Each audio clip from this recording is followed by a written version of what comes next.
தமிழ் வாழ்க, தமிழர்கள் வாழ்க வளமுடன். சவுதியில் 6,10,000 டன் தர்பூசணி அறுவடை. சவுதி அரேபியாவின் விவசாயத்துறை 6,10,000 டன் தர்பூசணி அறுவடை செய்துள்ளது.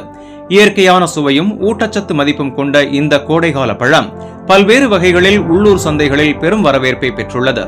Charleston Grey, Klondike R7, Congo, Royal Sweet, Crimson Round போன்ற உயர்தர வகைகள் சவுதி சந்தைகளில் பெரும் வரவேற்பை பெற்றுள்ளன.